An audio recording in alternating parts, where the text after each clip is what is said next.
Those medals don't belong to you. The words cut through the commissary like a blade, whispered just loud enough to wound.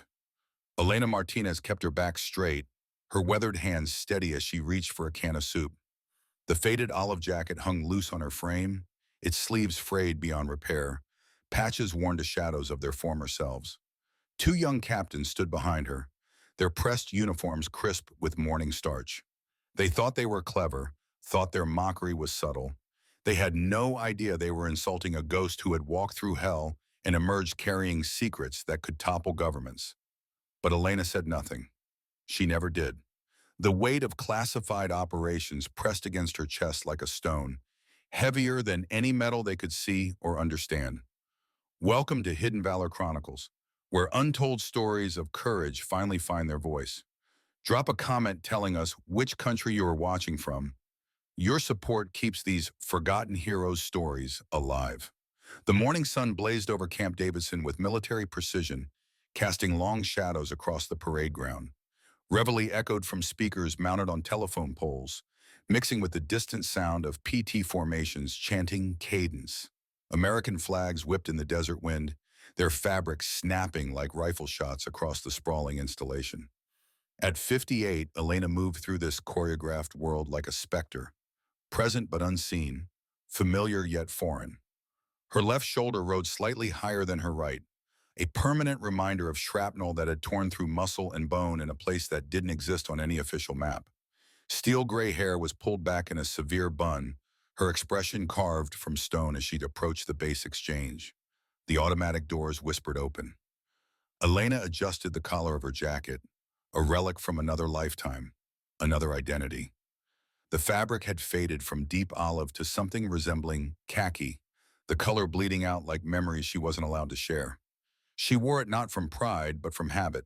It was the only thing that remained of who she used to be. Inside, the morning rush was in full swing.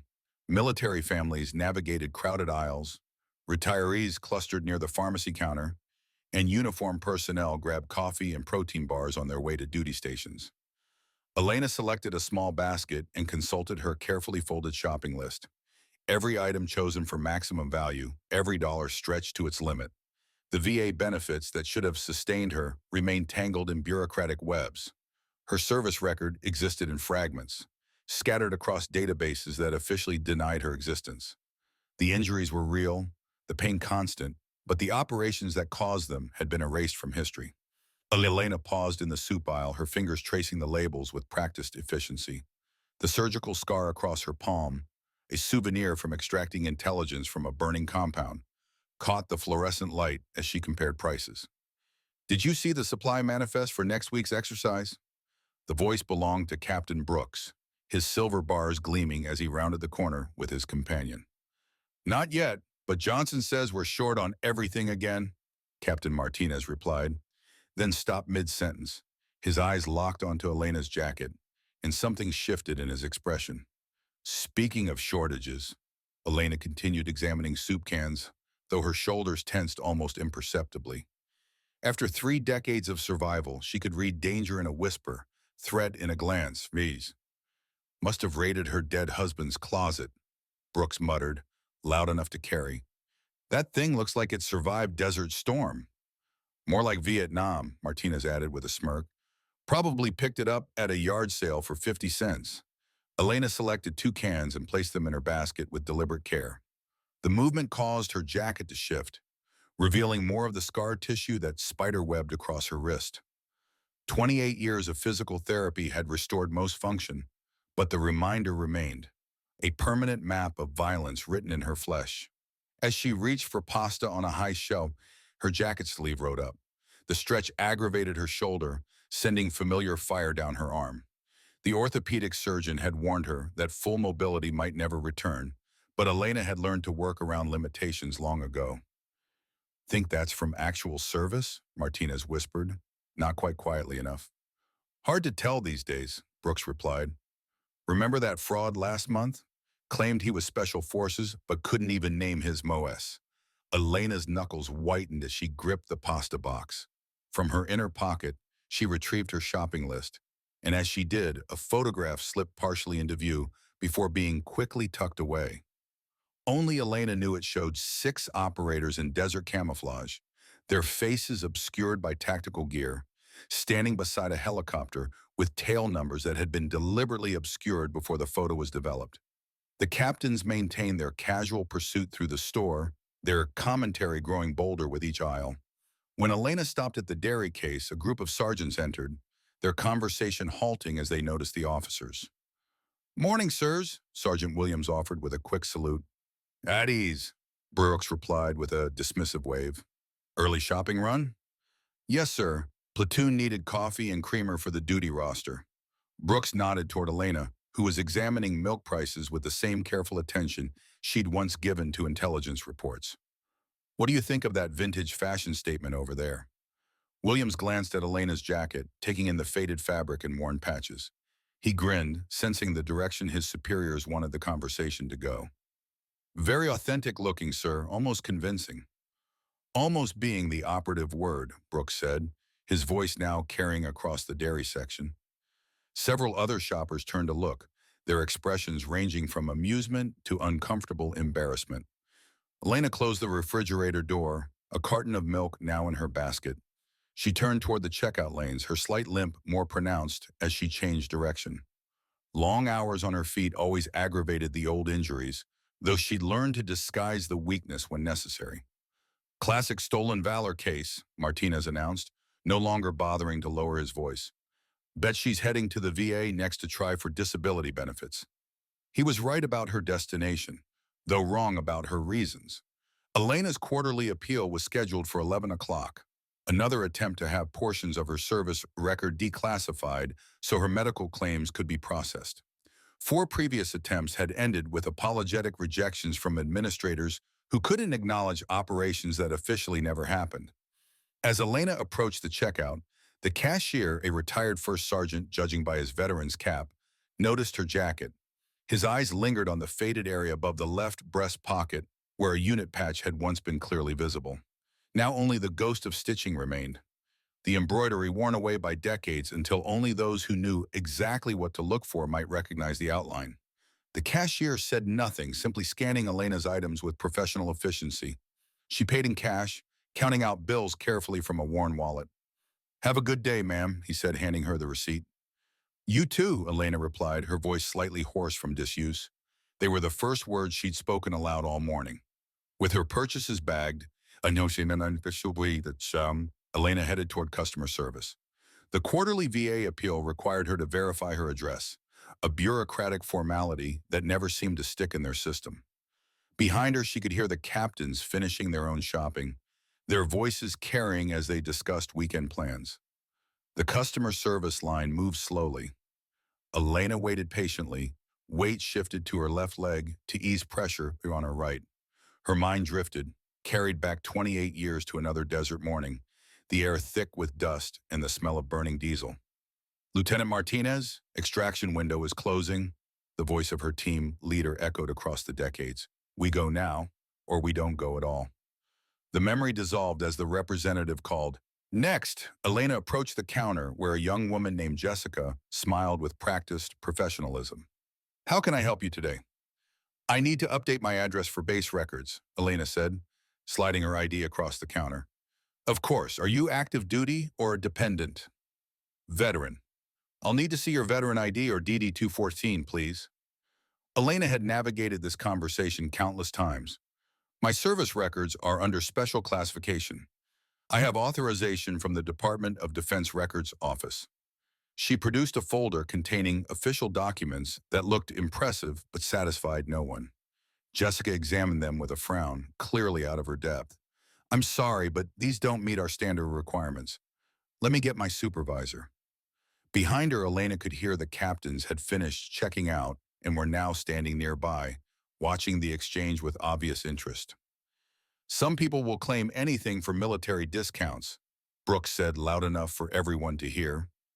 Several people chuckled, including one of the other customer service representatives. The supervisor arrived by a middle-aged woman with an efficient manner and no patience for irregular paperwork.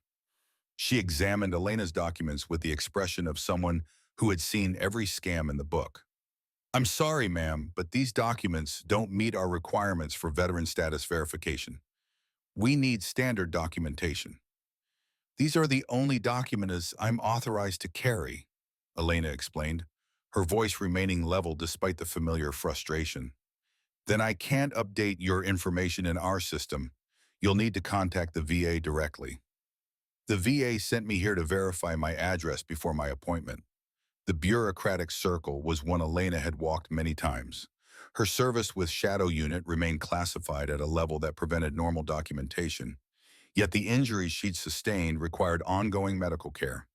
Each denial added another layer of frustration to a process designed to make her surrender. Behind her, the captains had drawn a small crowd with their commentary. Classic case, Martinez was explaining to an interested sergeant. Wear something that looks military enough to fool a quick glance. Make up some story about classified operations so no one can verify anything.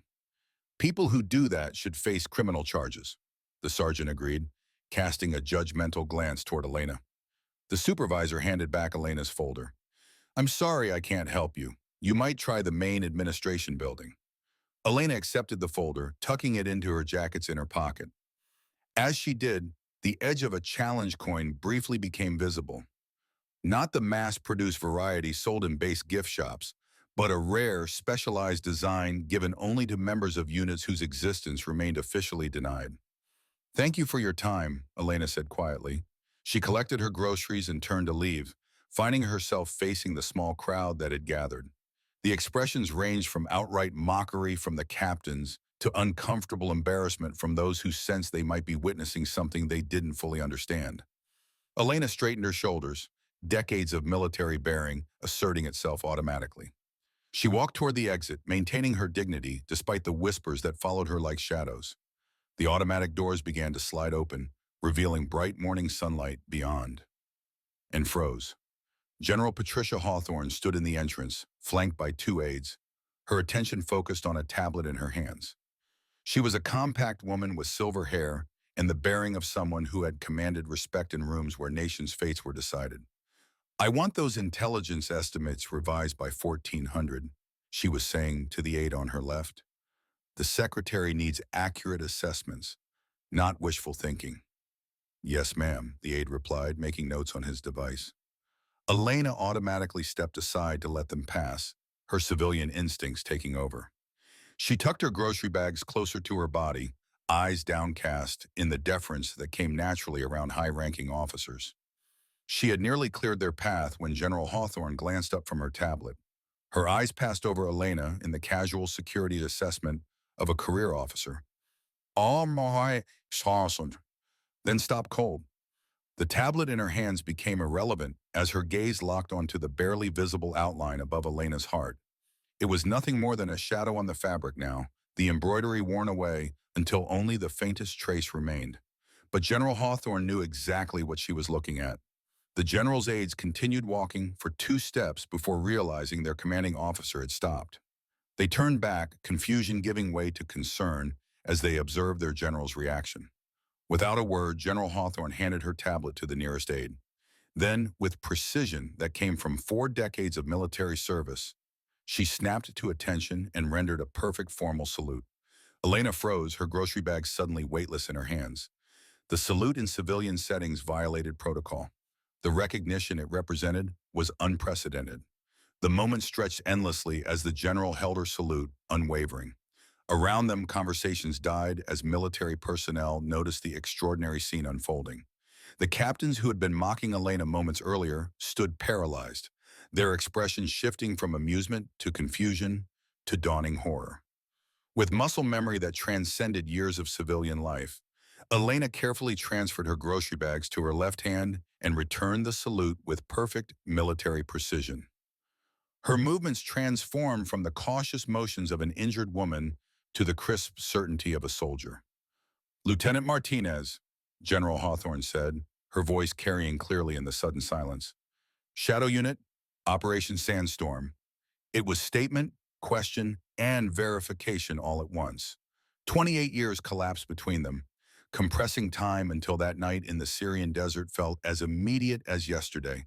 "Yes, ma'am," Elena confirmed, her voice stronger now than it had been in years. The general lowered her salute, and Elena followed suit. The entire commissary had gone silent, all attention focused on the unprecedented exchange between a three-star general and a woman in a worn military jacket. "At ease, Lieutenant," General Hawthorne said, though Elena held no official rank anymore. "Thank you, ma'am." General Hawthorne dismissed her aides with a curt gesture. "Wait for me outside." Her tone made it clear this was not a request to be questioned. The aides exchanged glances but promptly headed for the exit, leaving the general alone with Elena amid the growing crowd of onlookers. "Your unit extracted my intelligence team from that compound," the general said, her voice quieter now but still audible to those nearby. "4 helicopters down, hostile forces closing from 3 directions. Your team held the perimeter long enough for us to destroy the intelligence cache and reach the secondary extraction point." Elena nodded once, the memories she usually kept buried now surging to the surface. The night operation, the unexpected ambush that had downed their primary and backup extraction aircraft, the diplomatic intelligence team trapped with information that could have destabilized 3 governments. The impossible decision her 6-person team had made to sacrifice themselves so the larger mission could succeed.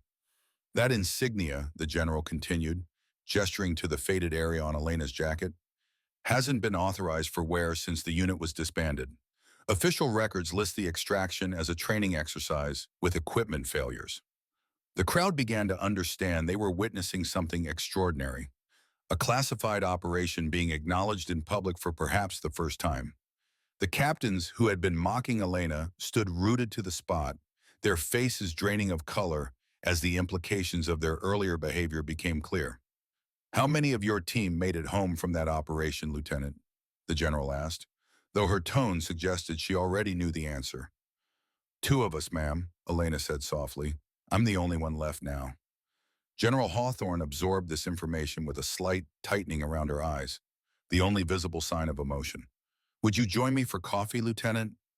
She gestured toward the small cafe area in the corner of the commissary. "Of course, ma'am." As they moved toward the cafe, the crowd parted silently, respect and curiosity mingling in their wake. The captains stood frozen, mortification evident in their rigid postures. The general and Elena settled at a corner table, away from most of the onlookers. A young airman working the cafe counter rushed over to take their order, clearly flustered by the general's presence. "Coffee black," the general ordered. "Same," Elena added. When the airman retreated, General Hawthorne leaned forward. "I've often wondered what happened to your team after the debriefing. Everything disappeared into classified files so deep that even I couldn't access them." "That was by design, ma'am," Elena said.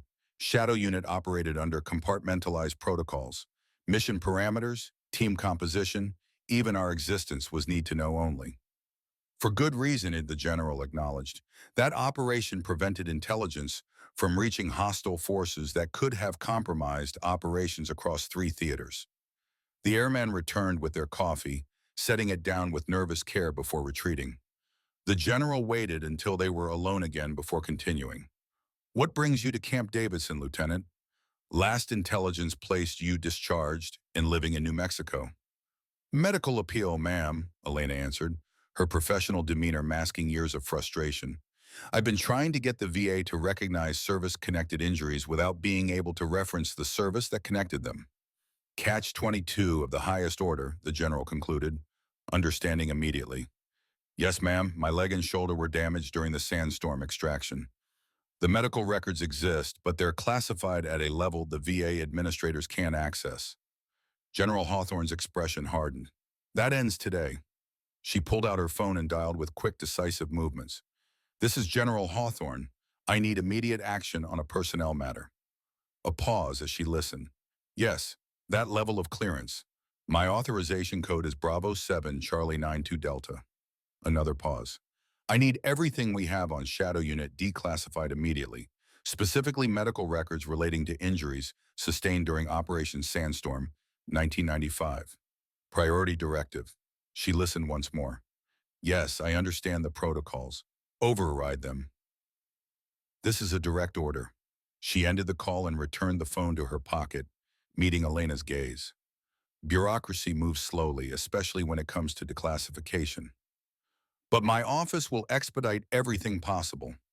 Your service will not continue to go unrecognized, Lieutenant. Thank you, ma'am, Elena said, her composure maintained despite the surge of emotion. After years of fighting the system alone, the simple act of recognition felt overwhelming.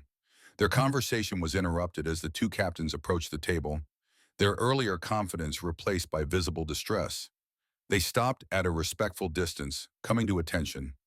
Ma'am, request permission to speak, Captain Brooks said, his voice tightly controlled. General Hawthorne glanced at Elena, a silent question in her eyes. She gave a small nod. Granted, the general said. Brooks turned to Elena. Ma'am, I wish to offer my sincere apology for my completely inappropriate and disrespectful behavior. There is no excuse for how we spoke to you or about you. Martinez joined in. We acted disgracefully, ma'am. We failed to uphold the values of the officer corps and the respect owed to all service members, especially those who served in classified operations. Elena studied them for a moment, seeing beyond their current embarrassment to the officers they might become. You couldn't have known, she said finally. That was the point of units like mine. We operated in darkness so others could work in the light. That doesn't excuse our behavior, Brooks said. We judged based on appearances, not understanding what we were seeing. A lesson worth learning early in your careers, General Hawthorne observed, her tone making it clear that while the apology was accepted, the incident would not be forgotten. Yes, ma'am, both captains replied in unison. Return to your duties. The general dismissed them. As the captains departed, word of what had transpired continued to spread through the commissary. Veterans began approaching the table, not interrupting, but offering quiet nods of respect or simple acknowledgments as they passed. The atmosphere had transformed from one of mockery to profound reverence. Your jacket, General Hawthorne said, returning to their conversation. It's not standard issue for Shadow Unit. I remember your team wore modified desert patterns. Elena ran her fingers over the worn fabric, a gesture filled with memory. It belonged to Colonel Harrison, our unit commander. He didn't make it back from Sandstorm. I've kept it all these years. The general nodded, understanding the weight of carrying a fallen comrade's memory. David Harrison was one of the finest officers I ever encountered. I was never officially briefed on how he died. Covering our extraction, ma'am, he held the compound alone so the rest of us could get the intelligence team to the secondary LZ. His last order was for us not to come back for him. And you've carried his jacket ever since. It was all that made it back, besides his dog tags. Those went to his family with the official story about a training accident. The jacket came to me since I was his second in command. General Hawthorne studied her with newfound understanding. And the patch, I'm surprised you kept it visible at all, given the classification level. Time did that for me, ma'am, Elena said with the ghost of a smile. It's worn away enough that only someone who knew exactly what to look for would recognize it. I've kept the original patch in storage all these years, along with the memories. Some things you don't need physical reminders to remember, the general added. Around them, the commissary had returned to its normal operations, though glances continued to be cast their way. The customer service supervisor approached cautiously, her earlier bureaucratic certainty replaced by nervous deference. General Hawthorne, she began, I want to apologize for any inconvenience earlier. If there's anything customer service can do to assist Lieutenant Martinez, we would be honored to help. Thank you, the general replied. I believe we'll be resolving Lieutenant Martinez's documentation issues at a higher level today. Of course, ma'am, the supervisor said, retreating quickly. Elena watched the interaction with quiet amusement. Amazing how quickly things change when a general takes interest. Rank has its privileges, General Hawthorne acknowledged, though in this case, it's simply correcting a long-standing oversight. She checked her watch. I have a briefing in 15 minutes that I can't postpone, but I want you to come to my office afterward. We have much to discuss about ensuring you receive the benefits and recognition you're entitled to. That's not necessary, ma'am, Elena began. It absolutely is, the general countered firmly. What your team did saved lives and protected critical intelligence. The classification was necessary, but allowing that same classification to deny you proper medical care and benefits is unacceptable. Some forms of gratitude shouldn't remain classified. 4 months later, Elena Martinez walked through the same automatic doors of the Camp Davidson commissary. The morning routine around her remained unchanged. Recruits jogging in formation, flags rising on poles across the base, personnel hurrying to their duty stations. But for Elena, everything was different. She still wore the same faded olive green jacket, but it had been carefully restored. The patch above her heart, once worn to near invisibility, had been reconstructed. The emblem of Shadow Unit now clearly visible, though subdued. Below it gleamed a small ribbon representing the Silver Star, finally awarded after 28 years of official silence. Elena's stride was stronger now, her limp less pronounced.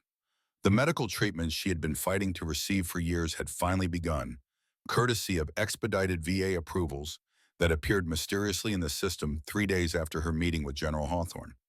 Physical therapy was slowly restoring function to her damaged leg and shoulder, though the therapist warned that some limitations would always remain.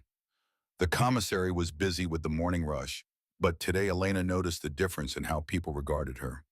The mocking glances were gone, replaced by nods of recognition and respect. Not everyone knew her story, most details remained classified, but word had spread through the base community that the woman in the faded jacket was someone who had earned her place in military history, even if that history remained partially redacted. The clerk at customer service recognized her immediately. "Good morning, Lieutenant Martinez," she called with a respectful nod. "Good morning, Jessica," Elena replied, having learned the young woman's name during her now much smoother interactions with base services. As Elena selected a shopping basket and began moving through the aisles, she noticed Captain Brooks from that day 4 months ago. He was alone this time, examining breakfast cereals with the serious concentration of someone still learning to manage a household budget on military pay. When he looked up and saw Elena, his expression cycled quickly through recognition, embarrassment, and resolve. He approached her with the direct manner officers were taught to use when addressing difficult situations. "Lieutenant Martinez," he said, coming to a respectful stop several feet away. "Captain Brooks, I wanted to tell you that your case study is now part of our professional development curriculum." Elena regarded him with mild surprise. "Is that so?" "Yes, ma'am. General Hawthorne personally introduced it to our officer training program. They don't share the classified operational details, of course, but they use your story to teach us about making assumptions and respecting those who served before us, especially in ways that aren't obvious from insignia or uniform." Elena nodded, accepting this information with the same quiet dignity she brought to everything. "Good lessons for any officer." "They are, ma'am." The captain hesitated, then added, "I've taken those lessons particularly to heart, given my personal failure in that area." "We all learn from experience, Captain," Elena said, her tone softening slightly. "Sometimes the most valuable lessons come from our mistakes." "Yes, ma'am," he straightened his shoulders. "Thank you for your service, Lieutenant." Both then and now. As the captain moved away, Elena continued her shopping with a thoughtful expression. The exchange had been one of many such encounters over the past months, as word of her service had spread through official and unofficial channels. General Hawthorne had been true to her word, starting the process of limited declassification for Shadow Unit records related to medical treatment and benefits. While most operational details remained highly classified, enough had been made available to validate the service of the surviving team members. For Elena, the changes went beyond improved medical care and proper benefits. After years of operating in shadows and then living in the limbo of unacknowledged service, the simple act of recognition had shifted something fundamental in her relationship with her past. She completed her shopping efficiently, selecting items with the same careful attention, though financial concerns were less pressing now that her disability benefits had been approved. As she approached the checkout, she noticed the same cashier who had recognized her jacket that first day. "Morning, Lieutenant," he said with a nod to her restored patch. "Good to see that getting the respect it deserves now." "Morning, Sergeant Major," she replied, having learned his name and former rank during previous visits. "Things have improved considerably." "About time," he said as he scanned her items. "Some of us suspected what that faded patch might be, but you don't ask about those things unless someone wants to tell you." "Appreciate the discretion," Elena said. "It's been ingrained for so long." It's still strange having it acknowledged. I imagine so. He finished bagging her groceries. My daughter's at West Point now. Says they've started teaching about specialized units and proper protocol. Your unit specifically got mentioned, though not by name or mission details. Progress, Elena agreed, paying for her groceries. As she turned from the checkout, a young male officer approached her, moving with the slightly nervous energy of someone about to speak to a superior they greatly respect. He was perhaps 26, with first lieutenant bars gleaming on his uniform and the focused intensity of the recently commissioned. "Excuse me," the young man said. "Are you Lieutenant Elena Martinez from Shadow Unit?" Elena assessed the lieutenant with a quick glance, noting the intelligence insignia on his uniform. "I am." The lieutenant came to attention, offering a crisp salute. "First Lieutenant David Chen, ma'am, 112th Military Intelligence Battalion." Elena returned the salute with ingrained precision. "At ease, Lieutenant. How can I help you?" "Ma'am, I've been studying your extraction techniques as part of advanced training. They've incorporated the declassified portions of your sandstorm operation into the updated field manual." The lieutenant's expression showed genuine admiration. "Your innovations in resource-limited extraction under hostile conditions have become foundational training." For the first time in longer than she could remember, Elena felt a flush of pride that had nothing to do with hidden accomplishments. "I'm glad the lessons we learned the hard way are being passed along." "They are, ma'am," Lieutenant Chen assured him. "In fact, I'm part of a training development team working on updated protocols based on your team's methods." He hesitated briefly. "I was wondering if you might consider speaking to my unit sometime. Having insight directly from you would be invaluable." 28 years of instinctive silence warred briefly with the new reality of selective disclosure. Elena studied the young officer, seeing in him the same determination and intelligence that had marked the members of her own team so long ago. "I'd be happy to speak with your unit," Elena said, surprising herself with how easily the words came. "Within classification limitations, of course." Lieutenant Chen's face lit up. "That would be incredible, ma'am. The team would benefit tremendously from your experience." They exchanged contact information, and as the lieutenant departed with a final salute, Elena found herself contemplating this unexpected turn in her life's path. After decades of shadows, she was stepping cautiously into the light, finding purpose in sharing what could be shared with the next generation. As Elena left the commissary, grocery bags in hand, she passed a group of young soldiers who straightened instinctively at the sight of her patch and ribbon. Their reactions were no longer based on assumptions about a worn jacket, but on recognition of what it represented. Outside, the morning sun had risen fully, casting sharp definition across the orderly landscape of Camp Davidson. Elena paused for a moment, adjusting to the brightness. A figure approached from the direction of headquarters, and she recognized General Hawthorne, walking with another officer. The general noticed her and altered her course slightly to intercept. "Lieutenant Martinez," she greeted her. "Just the person I wanted to see." "General," Elena acknowledged with a nod. "How can I help you, ma'am?" "I've been reviewing the progress on the declassification process," she said. "There's been a development I think you'll want to hear about." "Ma'am?" "We've located Sergeant Thompson's family," the general said, referring to another member of Shadow Unit who hadn't survived. "With the partial declassification, we can finally arrange proper recognition for his sacrifice. His son will receive his Silver Star next month." Elena absorbed this news, thinking of the young medic who had died keeping their wounded white during the extraction. His son must be in his 20s now. 24, the general confirmed. "He grew up believing his father died in a training accident. Now he'll know he did a hero, even if he can't know all the details." "That matters," Elena said softly. "It matters a great deal." "We'd like you to be part of the ceremony," General Hawthorne continued. "As the last surviving team member, your presence would mean a lot to his family." "Of course, ma'am, I'd be honored." The general nodded. "Excellent. My aide will send you the details." She gestured to the restored patch on Elena's jacket. "I see you've had the insignia reconstructed." "Yes, ma'am. Seemed appropriate now that it's partially acknowledged." "It suits you, Lieutenant. Always did." She checked her watch. "I need to get to a briefing, but there's something else I wanted to mention. We're establishing a specialized training program for extraction operations under complex conditions. Your input would be invaluable in designing the curriculum." Teaching was never my specialty, ma'am, Elena said cautiously.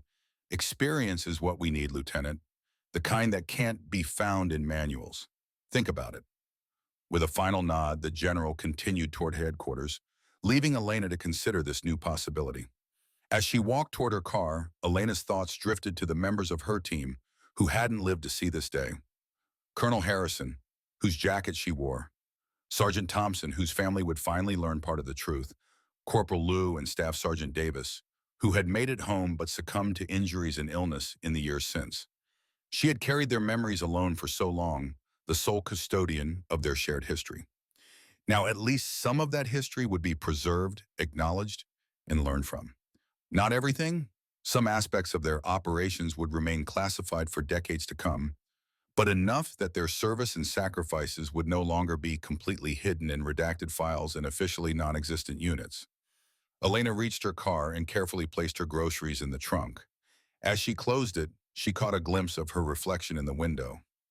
The woman who looked back at her stood straighter than she had in years, the restored patch and new ribbon gleaming in the morning sun.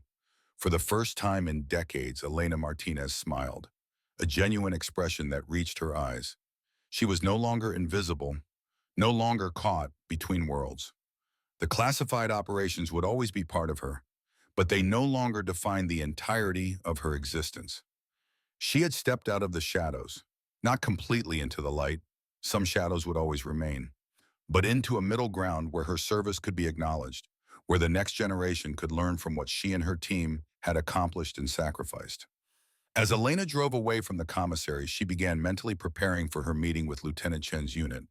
There were lessons to be shared, wisdom to be passed along, a legacy to be honored. After 28 years of silence, she finally had something she could say out loud. The road ahead stretched before her, no longer shrouded in secrecy, but illuminated by the recognition that some heroism, even when it must remain partially hidden, deserves to be remembered and honored by those who follow.